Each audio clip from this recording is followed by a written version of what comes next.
Shalom everyone from the Integral House of Israel. We're going to be going over the second Aliyah from Parashah, Beshalach. I'll be reading today from the book of Exodus, chapter 14, verse 9 through 14, as well as from the book of Judges, chapter 5, verse 1 through 31. The Egyptians chased after them with all the forces in Pharaoh's army, all his horses and chariots, his charioteers and his troops.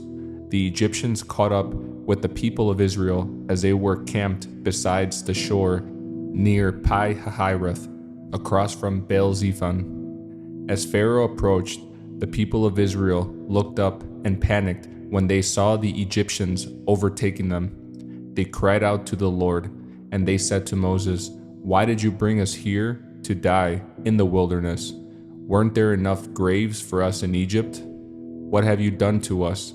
Why did you make us leave Egypt? Didn't we tell you this would happen while we were still in Egypt? We said, 'Leave us alone. Let us be slaves to the Egyptians. It's better to be a slave in Egypt than a corpse in the wilderness.' But Moses told the people, 'Don't be afraid. Just stand still and watch the Lord rescue you today. The Egyptians you see today will never be seen again. The Lord himself will fight for you. Just stay calm.'" Next, I'll be reading from the book of Judges, chapter 5, verse 1 through 31. The Song of Deborah. On that day, Deborah and Barak, son of Abinoam, sang this song. Israel's leaders took charge, and the people gladly followed. Praise the Lord. Listen, you kings. Pay attention, you mighty rulers. For I will sing to the Lord.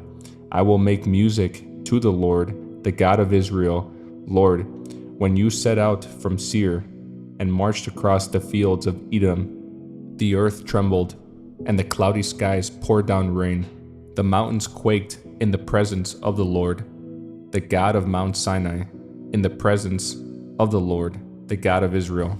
In the days of Shamgar, son of Anath, and in the days of Jael, people avoided the main roads, and travelers stayed on winding pathways. There were few people left in the villages of Israel until Deborah arose as a mother for Israel. When Israel chose new gods, war erupted at the city gates. Yet not a shield or spear could be seen among 40,000 warriors in Israel. My heart is with the commanders of Israel, with those who volunteered for war. Praise the Lord. Consider this, you who ride on fine donkeys, you who sit on fancy saddle blankets, and you who walk along the road. Listen to the village musicians gathered at the watering holes.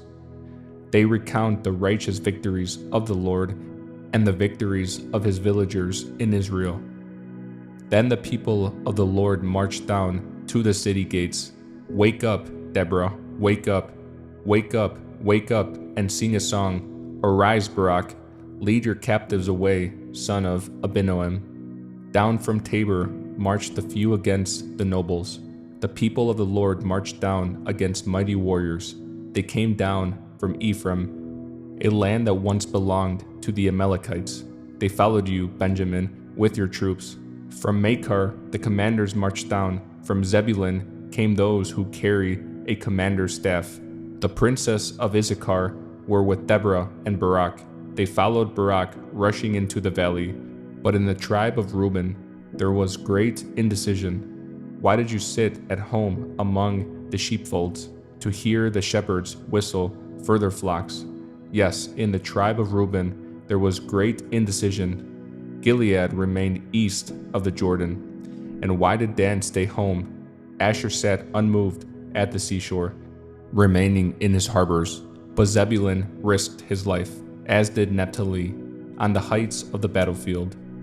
The kings of Canaan came and fought at Tanakh near Megiddow's springs, but they carried off no silver treasures. The stars fought from heaven. The stars in their orbits fought against Sisera. The Kishon River swept them away. That ancient torrent, the Kishon. March on with courage, my soul. Then the horses' hooves hammered the ground, the galloping of Sisera's mighty steeds. Let the people of Meraz be cursed, said the angel of the Lord.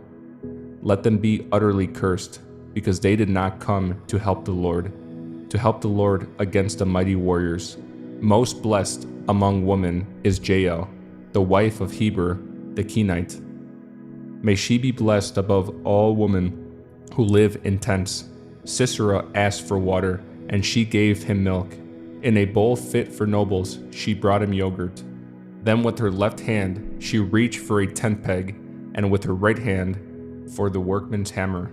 She struck Sisera with the hammer, crushing his head. With a shattering blow, she pierced his temples. He sank, he fell, he lay still at her feet, and where he sank, there he died. From the window Sisera's mother looked out. Through the window she watched for his return, saying, "Why is his chariot so long in coming? Why don't we hear the sound of chariot wheels?" Her wise women answer, and she repeats these words to herself. They must be dividing the captured plunder, with a woman or two for every man. There will be colorful robes for Sisera, and colorful embroidered robes for me. Yes, the plunder will include colorful robes embroidered on both sides. Lord, may all your enemies die like Sisera, but may those who love you rise like the sun in all its power. Then there was peace in the land for 40 years.